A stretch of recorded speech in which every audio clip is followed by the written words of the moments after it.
Hello दोस्तों, मैं रजनी बंसल एक बार फिर से आपका स्वागत करती हूँ आपके अपने यूट्यूब चैनल लर्निंग 24/7 पर।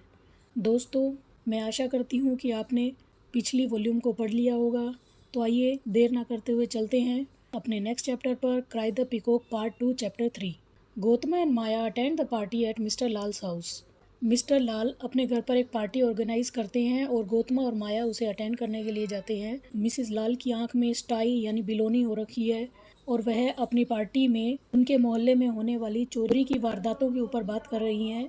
वह कहती हैं कि अब हमें हमारी खिड़कियों पर ऐसी जालियां लगा लेनी चाहिए जिनमें सेंधमारी ना हो सके, क्योंकि आजकल बहुत चोरियां बढ़ गई हैं और हर रात हमें किसी न किसी घर में चोरी की खबर सुनने को मिल जाती है। वहीं पार्टी हॉल में दूसरे कोने में आदमियों के ठहाकों की आवाज़ें सुनाई दे रही थी।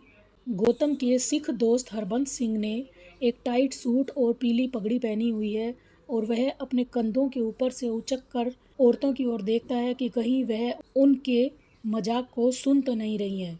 और जब वो देखता है कि वे नहीं सुन रही हैं, तब वह अपनी गर्दन वापस घुमाकर जोक को कंटिन्यू करता है। मिसिस लाल के पहले से 4 बेटियां हैं और अब वह 5वीं बार प्रेग्नेंट है। माया को लगता है कि मिस्टर लाल मिसिस लाल के प्रति बहुत ही अत्याचारी हैं। हरबंस सिंह ने माया को बताया कि वह कॉलेज के दिनों में हॉस्टल में गौतम का पड़ोसी था और वह इतनी ज़ोर से गाना गाया करता था कि गौतम उसके ऊपर कई बार चिल्लाता और कई बार उसे नोट लिखकर भी भेजता था कि वह अपनी आवाज़ धीरे करे। उसने गौतम के बारे में बताया कि वह हमेशा से ही बहुत ही दिमागी टाइप का था, बहुत ही होशियार था और वह हमेशा ही पढ़ता रहता था और हमेशा अपने एग्ज़ाम्स में फर्स्ट आता था। वह मेरी तरह नहीं था जो कि अपनी क्लास में लास्ट आए। और मैंने सुना है कि वह कितना अच्छा लॉयर बन चुका है। मैं सोचा करता था कि मैं कभी कोशिश करके उससे मिलूंगा, लेकिन देखो, आज से पहले हमारी किस्मत में मिलना नहीं लिखा था। दोस्तों, फेट का मतलब है किस्मत, भाग्य। माया के पिता ने फेट वर्ड के इस्तेमाल पर घर में रोक लगा रखी थी। उसने उसकी जन्म पत्री को आग में फेंक दिया था। दोस्तों, ये ट्रस्ट की बजाय थ्रस्ट आएगा, इसकी स्पेलिंग आप ठीक कर लें, THRUST आएगा ये। और उस दिन के बाद से किसी ने भी माया की उपस्थिति में घर में फेट वर्ड का इस्तेमाल नहीं किया। ना ही उन्होंने एस्ट्रोलॉजी यानी ज्योतिष विद्या का और न ही हस्तरेखा का उन्होंने जिक्र किया। दोस्तों, यहाँ गौतम की स्पेलिंग में थोड़ी मिस्टेक, आप इसे ठीक कर लेना। गौतम ने हरबंस सिंह से कहा, हाँ, अब मुझे याद आया कि तुम तो हस्तरेखा विशेषज्ञ थे। तुम कॉफ़ी हाउस में टेबल पर बैठ जाते थे और हाथों की रेखाएं पढ़ते थे। माया ने हरबंस सिंह की पत्नी से पूछा कि क्या उसे भी हस्तरेखा में यकीन है। तो उसने कहा, हस्तरेखा, मुझे तो उसके बारे में कुछ भी नहीं पता और न ही मेरे पति को पता है। वह तो केवल दिखावा करते हैं। लेकिन हाँ, सितारों के अंदर मैं विश्वास करती हूँ। ये सब कुछ मेरे भाग्य में लिखा था। एक ज्योतिषी ने एक बार मुझे बताया था कि मेरी शादी झेलम नदी के पश्चिमी क्षेत्र से संबंध रखने वाले किसी व्यक्ति से होगी और देखो, मेरी शादी उसी से हुई है। और उसने मुझे यह भी बताया था कि मेरे 2 बेटे होंगे और देखो, आज मेरे 2 बेटे हैं। माया ने हरबंस से पूछा, क्या आप हस्तरेखा में यकीन करते हैं? और जिन चीज़ों के बारे में आप जीवन में बताते हैं, क्या आपने अपने हाथ में उन रेखाओं को पाया है? अर्थात क्या आपके हाथ की रेखाओं को आपने सही तरीके से पढ़ा है? हरबंस ने जवाब दिया कि अब आप ही देखिए कि जैसे ही मैं औरतों को बताता हूँ कि मैं एक हस्तरेखा विशेषज्ञ हूँ, उसी समय औरतें कितनी रुचि लेने लगती हैं। यहाँ तक कि यदि मैं उन्हें बताऊँ कि मैं शौकिया तौर पर ही हाथ देखता हूँ, उसके बावजूद वे मेरे इर्द गिर्द मधुमक्खियों की तरह इकट्ठी हो जाती हैं। उसने गौतम के बारे में बताया कि वह हस्तरेखा में कभी भी विश्वास नहीं करता था। मैंने उसे कितनी बार सिद्ध किया कि मेरी भविष्यवाणियाँ सही होती हैं, लेकिन उसने मेरा कभी यकीन नहीं किया। क्या आपको पता है कि मैंने BA के एग्ज़ाम्स में उसके फर्स्ट आने की भविष्यवाणी भी की थी? क्या मैंने तुम्हें नहीं बताया था कि तुम एक महान वकील बनोगे?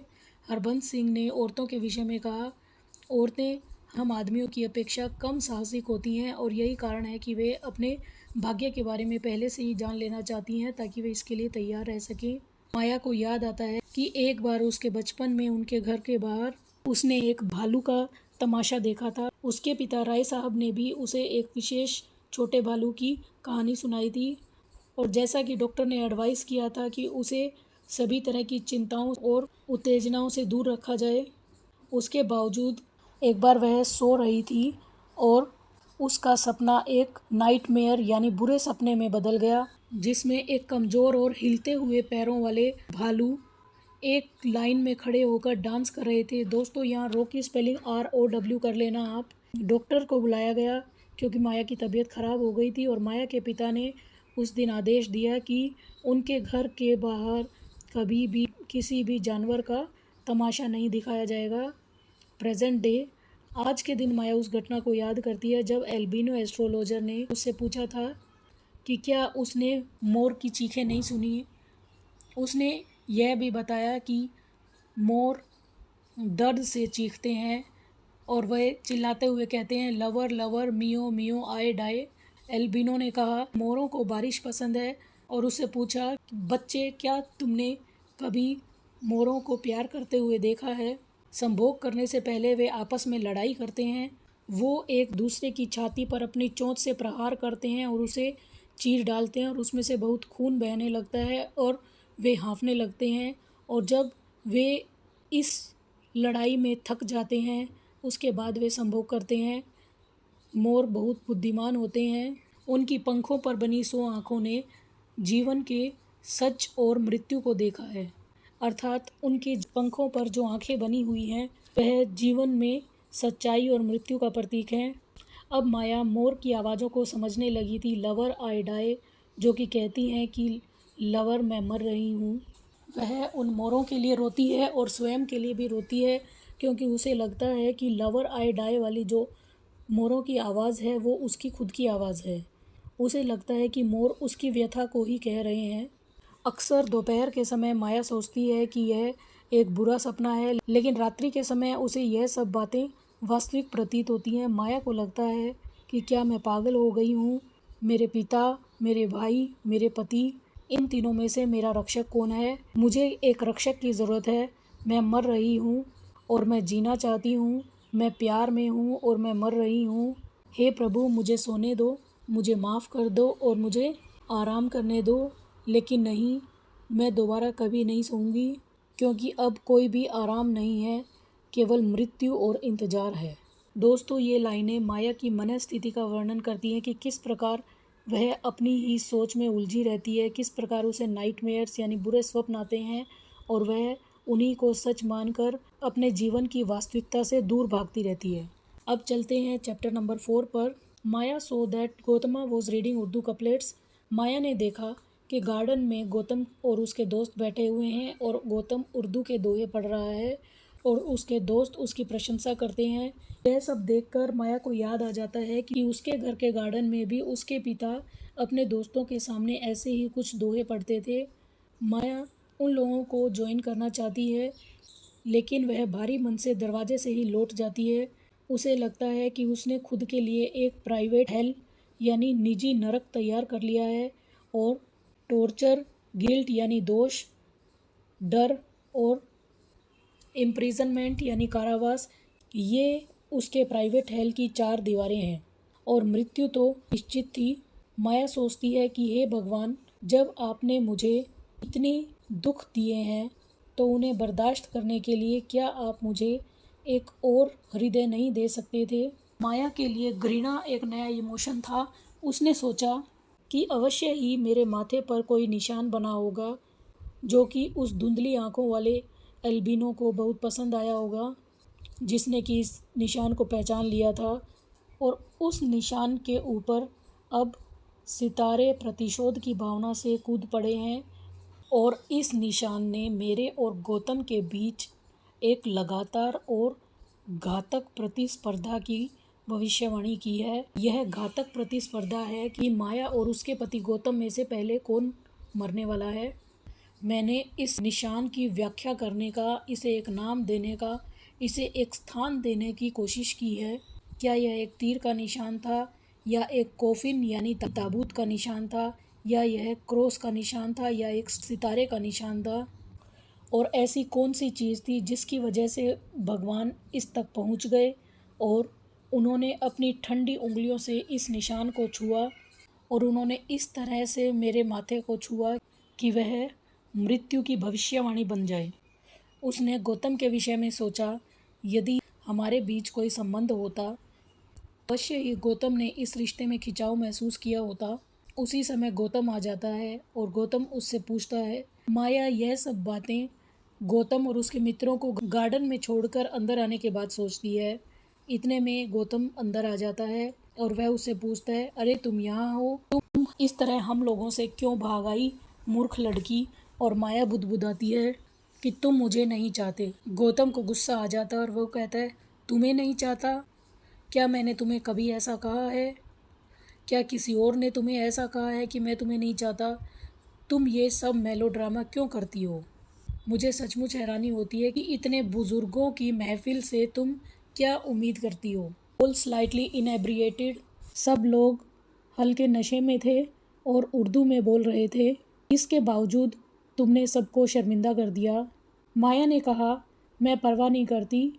इन दकियानूसी विचारों वाले बूढ़ों को थोड़ी बहुत शर्मिंदगी की आवश्यकता थी। इन सबको थोड़ा सा झकझोरने की आवश्यकता थी। मैं तो केवल तुम्हारे साथ बाहर रहना चाहती थी, तुम्हारे पास रहना चाहती थी। गौतम ने कहा, जो सभी तरह के अटैचमेंट से दूर है, नीदर रिजॉइसेस ऑन रिसीविंग गुड। दोस्तों यहाँ और को आप ऑन कर लेना, ON ऑन। जो किसी अच्छी खबर के मिलने पर बहुत खुश नहीं होता और किसी बुरी खबर के मिलने पर बहुत अधिक परेशान नहीं होता, उसकी बुद्धि स्थिर कही जाती है। माया ने कहा, यह पंक्तियाँ गीता से हैं, मैंने गीता को कई बार पढ़ा है।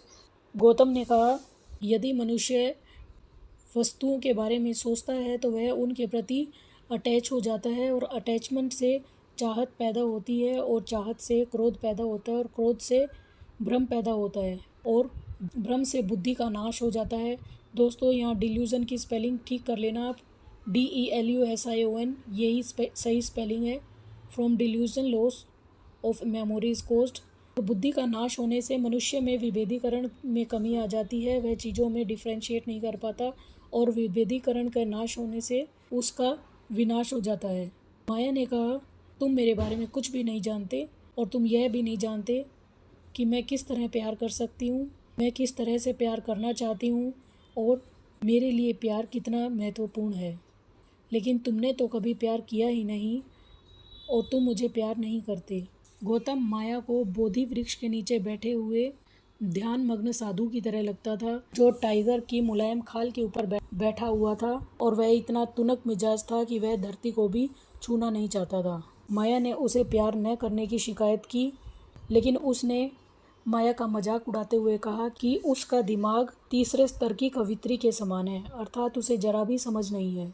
इस पर माया ने कहा, जब तुम मुझसे दूर जाते हो तो मैं तुम्हें चाहती हूँ, क्योंकि मैं इस बात पर जोर देती हूँ कि मैं तुम्हारे साथ रहूँ और तुम मुझे स्वयं को छूने की और तुम्हें जानने की इजाज़त दो। लेकिन तुम्हें तो यह सब बर्दाश्त नहीं होता। क्या तुम इसे बर्दाश्त कर सकते हो? नहीं, तुम डरते हो कि शायद तुम्हारा विनाश न हो जाए। माया बहुत बुरी तरीके से हंसने लग जाती है। वह उसे एक गद्दार कहती है जिसने उसे धोखा दिया है। गौतम उसे बहुत ज़ोर से झकझोरता है और कहता है, पागल, हाँ तुम पागल ही हो, एक बिगड़ी हुई बच्ची, जो कि इतनी बिगड़ी हुई है कि एक शब्द भी अपने खिलाफ सुन नहीं सकती। हर आने वाला व्यक्ति बच्ची माया के लिए कोई उपहार क्यों नहीं लाया? तुम्हारे पिता ने केवल तुम्हें यही तो सिखाया है। माया को क्रोध आ जाता है और वह कहती है कि तुम मेरे पिता के बारे में बात मत करो। गौतम कहता है कि मैं अवश्य ही उसके बारे में बात करूंगा, जो कि इन हालातों के लिए उत्तरदायी है, जिसने तुम्हें यह यकीन दिलाया है कि जीवन में यदि कुछ महत्वपूर्ण है तो वह है हासिल करना। तुम्हारे लिए जीवन अभी तक परियों की कहानी है। तुमने जीवन की वास्तविकताओं से क्या सीखा है? एक साधारण मनुष्य के अस्तित्व की सच्चाई केवल प्रेम और रोमांस करना नहीं है, बल्कि इन्हें छोड़ना, मरना और काम करना है। और एक साधारण मनुष्य का जीवन इन्हीं चीज़ों पर टिका रहता है, लेकिन तुम्हें यह चीज़ें अपनी तस्वीरों वाली किताबों में नहीं मिलेंगी। माया कहती है, मेरा बचपन सबसे ज़्यादा खुशनुमा था, मैंने सबसे अच्छा बचपन बिताया है। दोस्तों इस वीडियो की PDF का लिंक आपको डिस्क्रिप्शन में मिल जाएगा। माया कहती है कि मेरा बचपन सबसे अधिक खुशनुमा था। गौतम ने कहा, हाँ।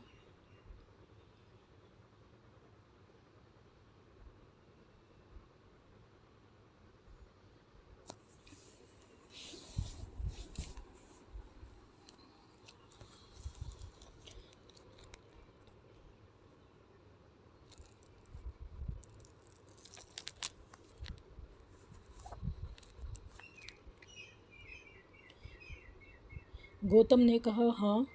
And all you ever knew was happiness, और तुम्हें तो सिर्फ खुशी का ही मतलब पता।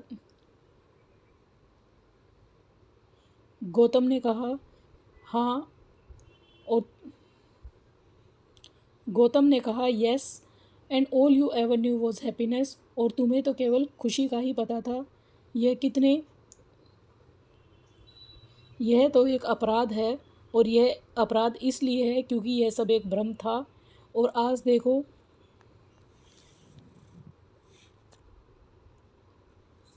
और आज देखो तुम कैसी हो।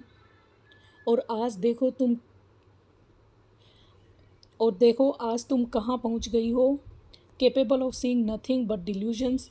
तुम्हें भ्रम के अलावा कुछ भी दिखाई नहीं देता, और तुम उन्हीं भ्रम को वास्तविक समझती हो, यथार्थ समझती हो। माया ने कहा, I don't care to detach myself into any other world than this. मैं इस मैं इस संसार के अतिरिक्त और किसी भी संसार में आसक्ति नहीं रख।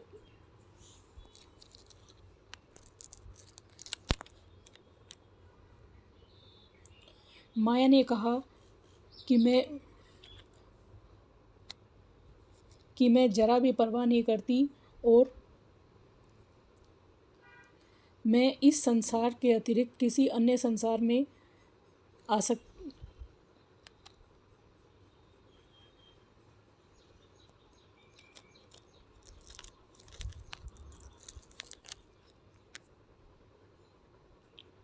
माया ने कहा कि मुझे इस बात की जरा भी परवाह नहीं है कि मैं इस संसार के अतिरिक्त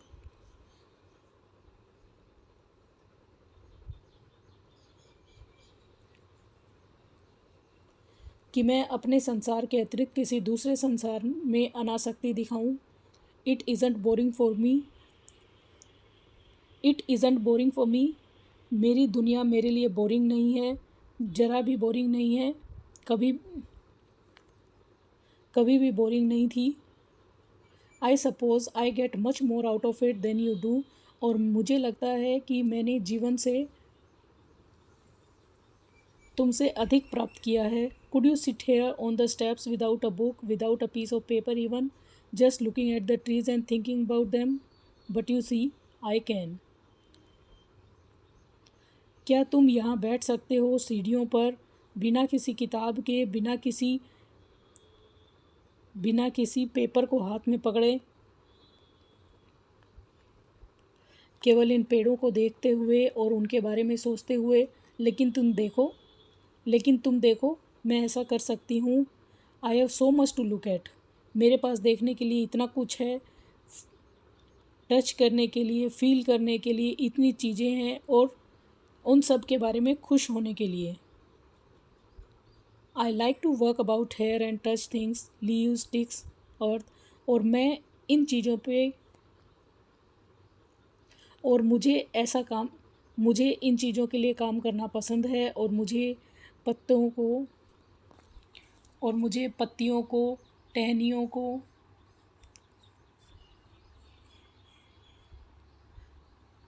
ज़मीन को, सब चीज़ों को छूना इन सब चीज़ों को छूना पसंद है। मैं अपनी बिल्ली के साथ खेलती हूँ, और यदि मैं अकेली होती हूँ तो मैं अपनी दोस्तों को मिलने जा सकती हूँ। गौतम ने कहा, तुम ठीक कहती हो।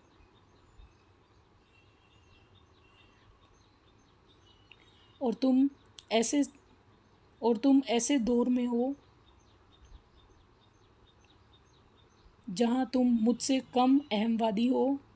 While I must always have a piece of paper in my hand. जबकि मेरे पास हमेशा ही मेरे हाथ में कोई ना कोई पेपर रहता है, या फिर कोई किताब रहती है, या मैं लोगों से घिरा हुआ रहता हूँ, ताकि मैं स्वयं के बारे में कुछ लिख सकूँ, मैं खुद के बारे में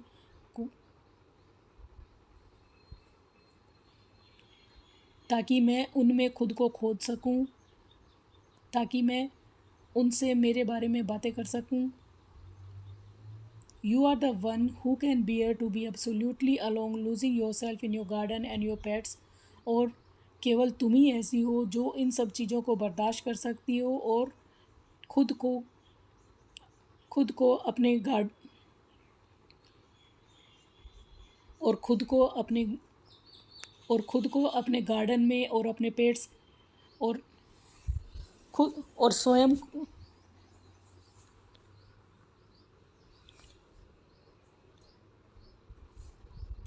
और तुम उन लोगों में से हो और तुम उन लोगों में से हो और तुम उन लोगों में से हो जो स्वयं को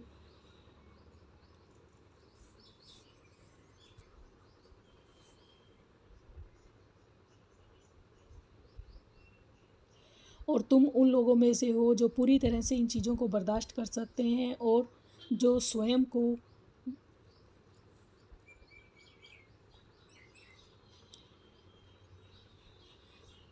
अपने गार्डन या अपने पालतू जानवरों में खो सकते हैं। कितनी विचित्र बात है। फिर तो तुम्हें मुझसे कहीं अधिक आसक्ति होनी चाहिए। Hence of greater peace of mind and stability. और इस तरह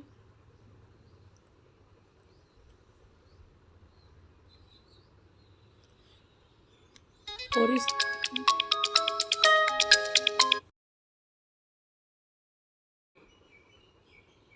और इसीलिए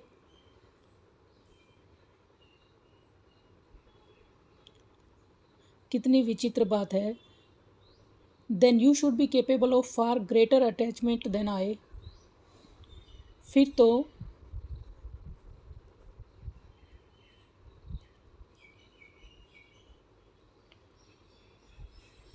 तो तुम्हारे अंदर मुझसे कहीं अधिक आसक्ति होनी चाहिए।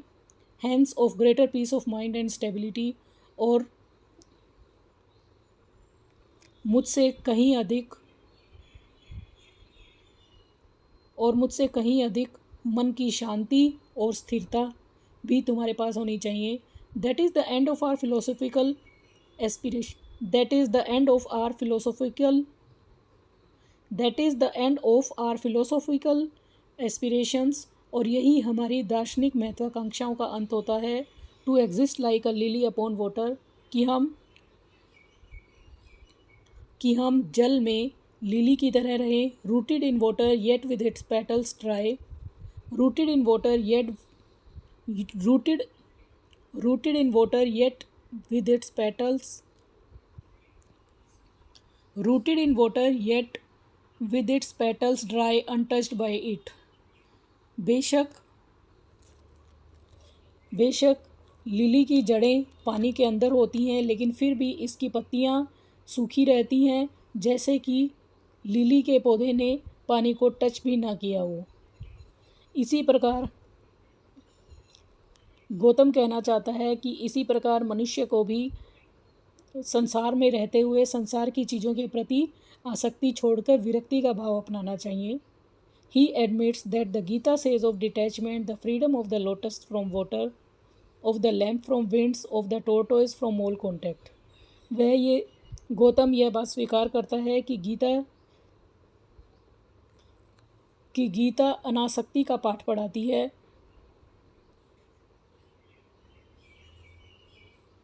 द फ्रीडम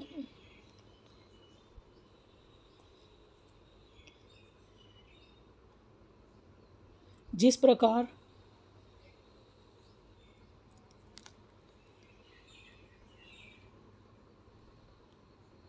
कमल पानी से मुक्त रहता है, दिए हवाओं से मुक्त रहते हैं और कछुआ अपने खोल के अंदर सभी तरह के बाहरी कांटेक्ट से मुक्त रहता है। Gautama always thought Maya to be a god fearing Brahmin. Gautam हमेशा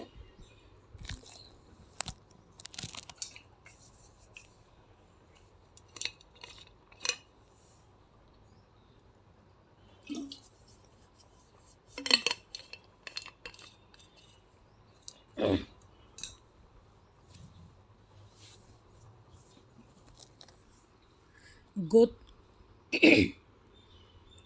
गौतम को हमेशा लगता था कि माया भगवान से डरने वाली ब्राह्मण है। She doesn't believe in logic, और उसका तर्क वितर्क में कोई यकीन नहीं है। ही सेड, उसने कहा, are you after all one of those females who will each day bathe and clothe their plaster gods and goddesses and feed them with sweet meats, making yourself believe in their life when your logic tells you they are made of mud and it is your hungry children who are real?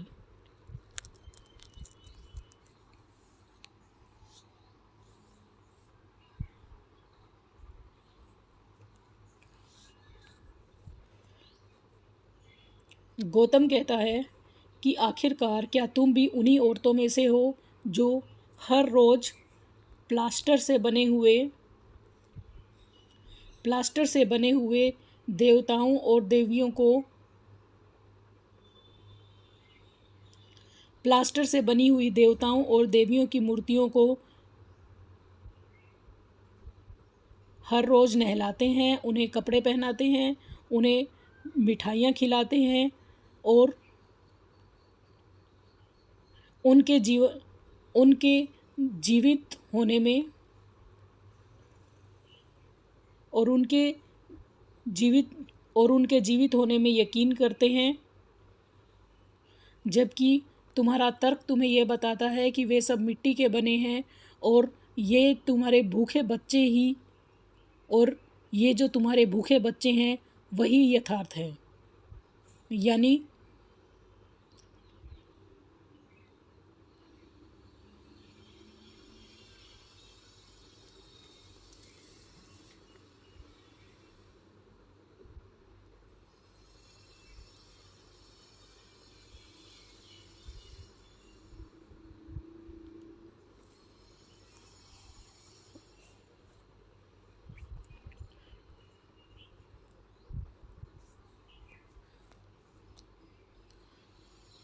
और तुम्हारे भूखे बच्चे ही वास्तविक हैं। दोस्तों, इस video को बनाने में मैंने बहुत मेहनत की है। आपको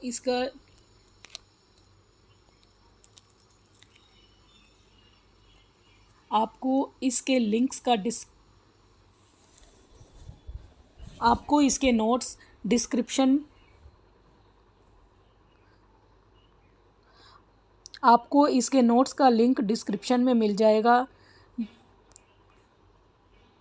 यदि आपको मेरा वे ऑफ टीचिंग अच्छा लगता है और आपको मेरा ये वीडियो पसंद आया है तो प्लीज़ आप मेरे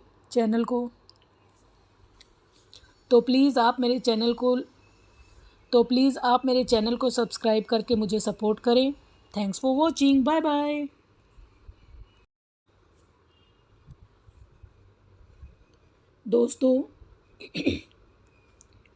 दोस्तों, यदि इस वीडियो से रिलेटेड आपकी कोई क्वेरी है तो आप प्लीज़ कमेंट सेक्शन में कमेंट कीजिए और आप कमेंट करके यह भी बताइए कि आपको ये मेरा वीडियो कैसा लगा है।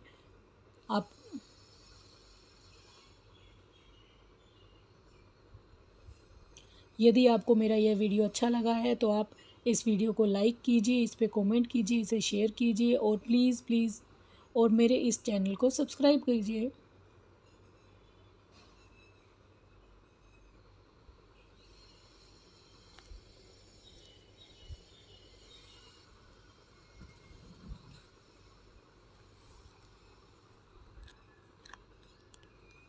आपको अपने कमेंट का आंसर अवश्य मिलेगा।